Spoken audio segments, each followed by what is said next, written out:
ever wondered why people say Miami tests friendships and Vegas tests relationships? Let me tell you about my New Year's Eve last night. 4 of us get ready to go out. I already DM'd the promoter for Vendom, so that way he said we can get in, there'll be alcohol, no, wait at the door, everything's all good. We pull up. One of my friends is plus size and they tell her that she has to pay $300 at the door. We all thought we were gonna have an expense-free night, so no one wanted to pay for the $300 entry fee. We spent over 2 hours trying to figure out if we're gonna split it, can she put on her credit card, whether we're just gonna leave, go to another club, like literally just doing everything.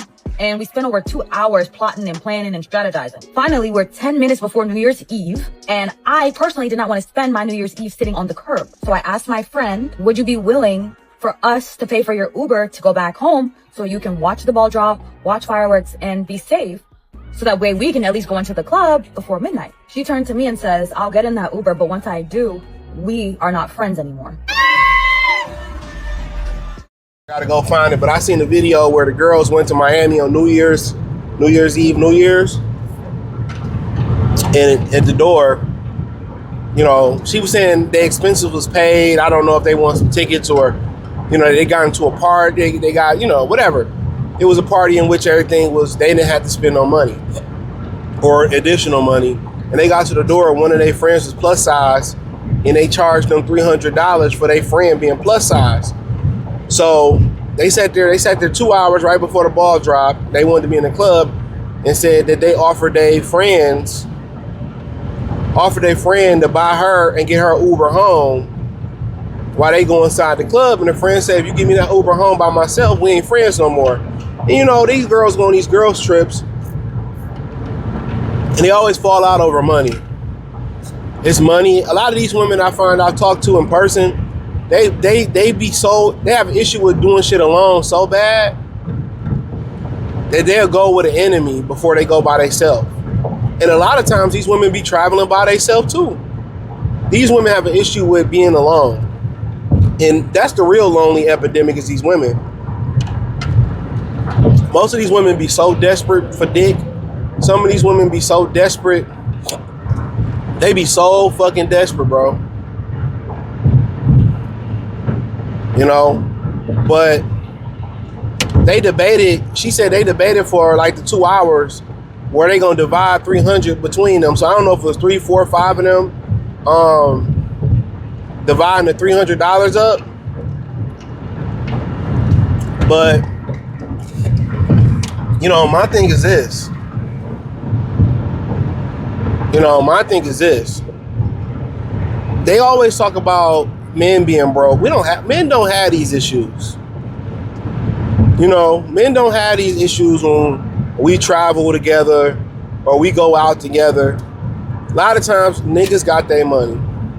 We don't have an issue where we can't split the bill up 10 ways. Somebody will cover the whole bill, say, hey, yo, I got it. Y'all, one of y'all get it next time. And before you get to your car, you got Zelle, Cash App. They done gave you more money than what you paid for the bill. See, we don't go through that. Women go through little petty shit like that because women travel without money. Women travel without, financial security. Women max out their credit cards to go on trips, because they feel like I can always sell this cat or find a sucker nigga to absorb my debt. That's just what it boiled down to. That's what it boiled down to. And that's what I be trying to tell y'all. But if we get discriminated at the club, guess what? We not about to argue with the bouncer. Only way I know dudes really paying their way to get back in the club if they got the Roscoe on them. That's it. If they got the Roscoe on them, or maybe they didn't follow the dress code or something. But most of the part when we get discriminated against in clubs or a place, man, we just all right. We peep the game. We not begging to go in. We ain't begging to go in.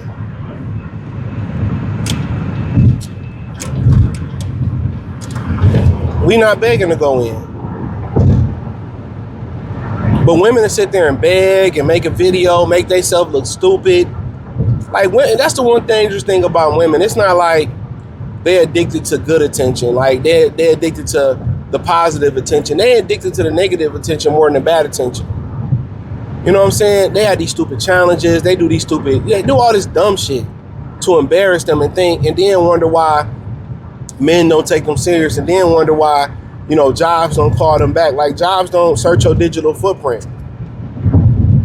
It's just satire, it's just a parody video, or I'm just joking. And no, it's not joking, bro. Women need to understand they sexual reputation, they sex appeal representation, or just their reputation in general, that goes all the way, they go all the way to you as a woman, to your profile, your job profile, your profile to get men, how men see you. So I think women really don't really understand that. I don't really think they understand it like that, bro. But for the most part, personally, we would have been out. All right, cool. Hey, let's get some liquor. Let's go back to the room, turn up, or let's go to another club. She said, we could go to, but no, everything was paid, and because they was broke. They was broke. They were broke. 300 between 4 people. Come on. Y'all, or how many people y'all could have paid to 3? Put on her credit card, do this, like, dog. First and foremost, I don't even want to go in nowhere that's discriminating against me. And then y'all really wasn't her friend. And a lot of women be with those bigger women for protection. Or, I look better than her, so if guys approach me, they gonna they women do shit strategically. A lot of times they don't be y'all friends. They be using them big girls for protection. You know what I'm saying? They be using them big girls just to look better than.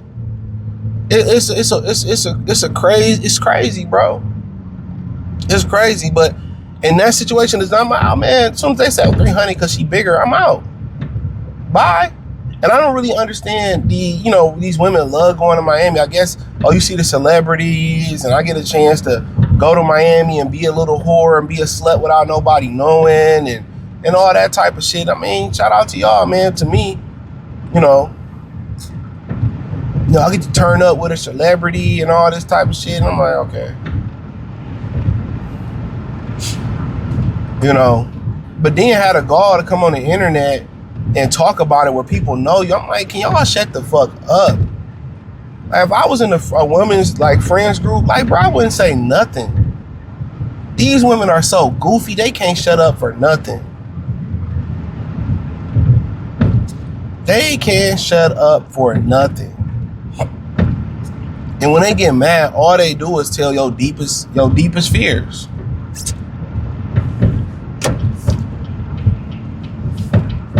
They tell your deepest fears.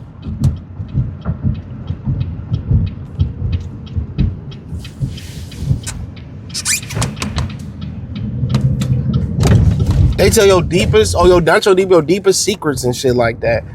But for real, if that's my man's, we out, bro. I ain't really even tripping on it. We out. Y'all be going to Miami thinking these women. There was another woman last year talking about they discriminated against her. Y'all be thinking they be playing, bro. They don't be fucking playing. And I don't really understand. I guess when you young, you want to go to the club and shit like that. Yeah, when you young, the club is the place to be and all that shit, man.